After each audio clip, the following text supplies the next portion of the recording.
So I'd like to start by going back to those words from the transcendentalist preacher and theologian Theodore Parker. Remorse has most of all my bosom torn, for time misspent, ill deeds, or evil breath. But yet for every grief my heart was worn, I thank thee, trusting still with a hearty faith. I thank thee, trusting still with a hearty faith. You know, one of the things that I like about authentic religions in general is that they run counter to pretty much everything else in our lives and our culture. Going to worship, even on Sunday, as many of you know, can be pretty inconvenient. Hence the attendance pledge this year to support each other in this effort. And whenever we try to find a different time, and we have, whenever we've tried to find a different time from Sunday morning, we pull out our calendars and do the equivalent of that New Yorker cartoon, saying, well, Thursday isn't good. How about never? Is never good for you? There have been times and places where religion has served the status quo, but right now, liberal or conservative, Judeo-Christian, Islamic, or otherwise, faith is a counter-narrative to a culture that, partly out of necessity, but partly out of desire, builds itself around the possession and acquisition of power and of material wealth. It is a culture that builds itself around the illusion of life, the illusion of success, the illusion of fulfillment, all based on the fear or denial of death. And that is another reason why religion can be inconvenient. It reminds us that our current state of being alive is finite, and that finitude is not to be feared. Is not to be feared, not to be denied, but to be used as a foundation for the real, good, loving, just, and hopeful life. Naked they come from their mother's womb, and naked they return, says Ecclesiastes. As you come, so you go, and you can't take it with you. But one of the problems of being human is that our human needs loom large. Our biology and our culture tend to drag us through this life of acquisition.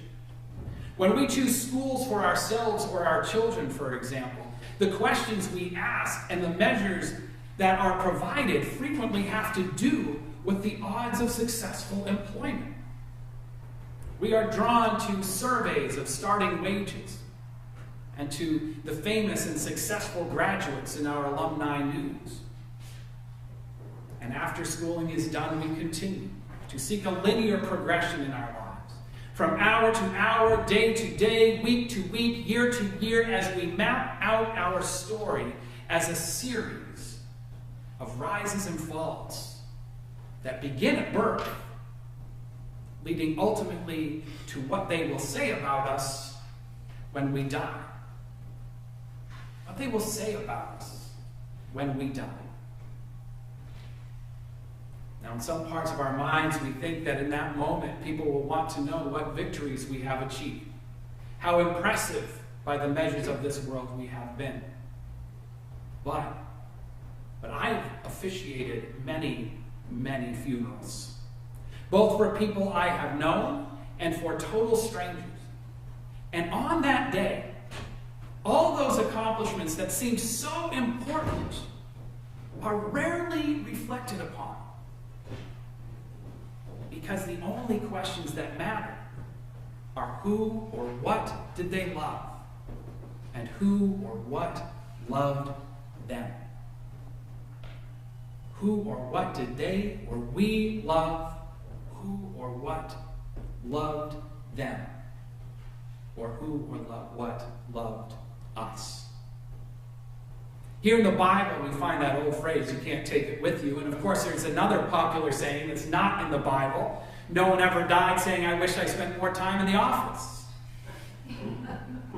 we tend to live our lives that way, worrying about achievement and possession, only fully understanding the truth when it is almost too late, or sometimes way too late. But there's a counterweight to this tendency, and that can be found on the path of faith. That can be found on the path of faith, and particularly in books like Ecclesiastes, because Ecclesiastes flips the conventional narrative, implying at least that the most important moment in your life may not be birth, but instead is death, and suggesting that if perhaps we started planning our lives back from the end of our lives, our priorities would be very different. You can't take it with you, Ecclesiastes tells us. So why would we worry so much about worldly things? Why would we worry about the voices of the false prophets calling us to worship the transient things? Things like money, fame, attractiveness, health, and popularity. Worshiping those things over the eternal things, hope, love, and justice in the commonwealth of heaven. And yet, even when we know this, even if we agree with Ecclesiastes intellectually, we often act like the transient things will, in fact, fill the gap in our lives. But they never do. They never do. So Ecclesiastes tells us that those who love money are never satisfied. Those who love wealth feel they never have enough.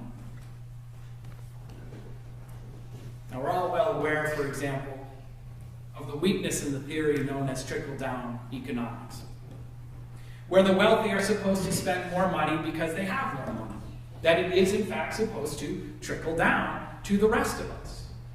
And that actually would make sense in a vacuum. That would make sense if money didn't have a cultural value as well as an economic one. Because money isn't just what we do to pay for things so we can stay alive and eat and have shelter and go to school. Money is what we use to keep score, to compete with the neighbors, to measure our success. So instead of spending or giving our financial surplus away, that money is hoarded together as touchdowns and field goals in the very serious game of wealth. It doesn't trickle down, for the most part, or the trickle is slow. Mostly, it is dammed up. Now, wealth is just an example in our reading today. We couldn't read all of Ecclesiastes and get home in time. Or rather, we'd still be here for the concert. To Ecclesiastes, all those other false gods are just as bad. And the problem in each case is the same. But the solution in each case isn't really all that straightforward, is it? It isn't straightforward because while these false gods of wealth and fleeting societal success and the rest obscure our own humanity, our shared divinity, we also need a little of these things to survive. Food security, shelter, and education are the sorts of things that lift us up and lift everyone up. So to a certain extent, we have that tiger by the tail in life. We cannot live a spiritual life all the time, and we do in fact have physical needs.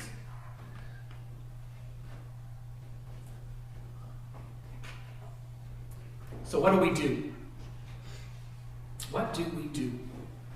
We're in a bit of a bind, for we live in two worlds. We are drawn to both, but the convenient one, the cold-hearted, self-interested one, is so much easier. And even though we want to do the right thing, which is more rewarding, sometimes we don't, because of the work that is involved. Sometimes we don't just because it is hard to do the right thing. The Apostle Paul puts it this way in his letter to the Romans. I don't do the things I want to do, but rather the things I hate. Paul was a bit of a curmudgeon. I don't do the things I want to do, but rather the things I hate. The spiritual life is inconvenient, but necessary. We need it to be authentically ourselves, to push back against the pressures put upon us, to prevent ourselves from falling into self-worship and selfishness.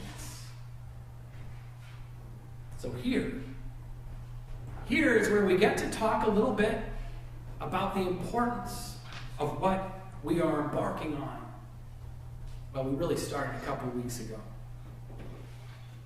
The holiday season. And specifically, I want to talk about Thanksgiving. Not Christmas, it's a little too early for that. But Thanksgiving. Thanksgiving, along with Halloween, takes place in the regular work week for maximum disruption and maximum inconvenience. Thanksgiving, like many holidays, points us to the things unseen and away from those regular patterns we find ourselves trapped in on every other Thursday. Now, I suspect that most of you are well aware that the story of the first Thanksgiving is largely sentimental and mythological. At least I hope you do.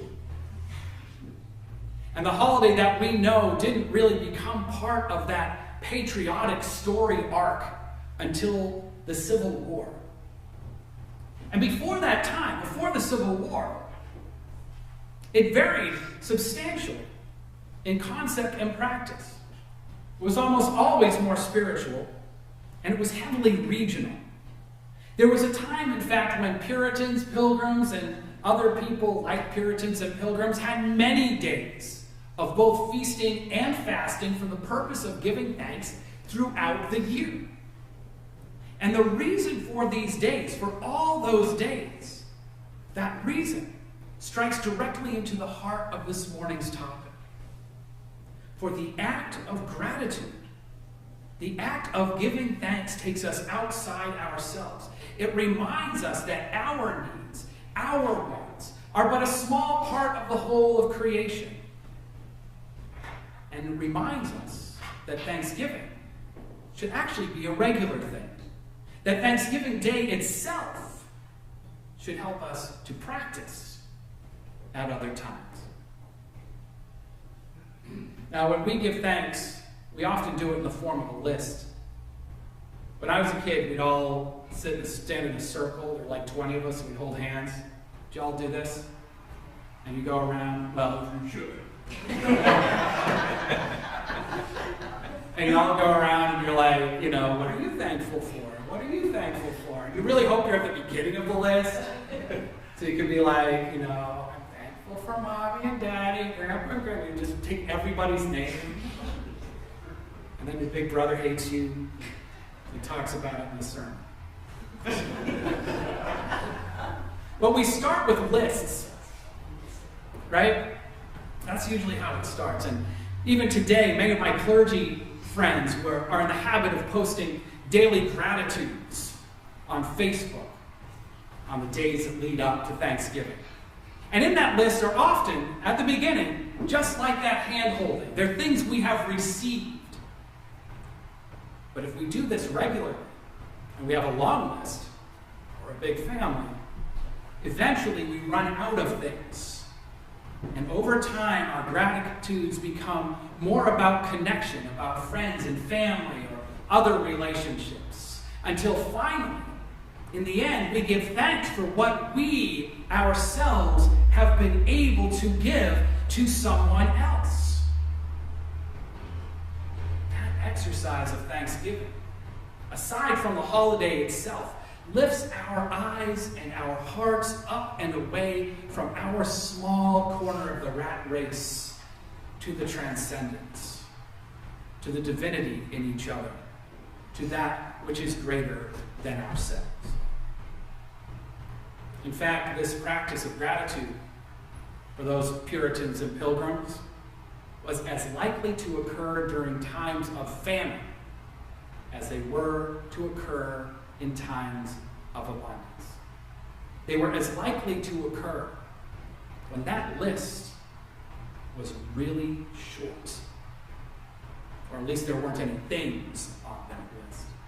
But they were following the instructions in Philippians from Paul to give thanks for all circumstances. To give thanks for all circumstances. And that idea, that sentiment, is what we see in Theodore Parker's prayer. For all the trials of my earlier day, he says, I thank thee that they all have been. That darkness lay about the rugged way which I must tread alone. Giving thanks for all circumstances. It's a challenge and a blessing. So next week is our Thanksgiving service, our Thanksgiving Sunday service. And I encourage you all to attend, to make space for the opportunity to practice gratitude here together. And of course, afterwards we'll have our potluck brunch, which is both yummy and a form of communion. A form of communion, of sharing and recognizing in thanks the blessing that is our time as a congregation. So between then and now, until that time when we are back together, let us remember the words of Ecclesiastes, telling us that if we embrace whatever comes, we need never to brood over the shortness of life, for God will keep our hearts full of joy. Let us find ways to be grateful for what we have and for what we give. Amen.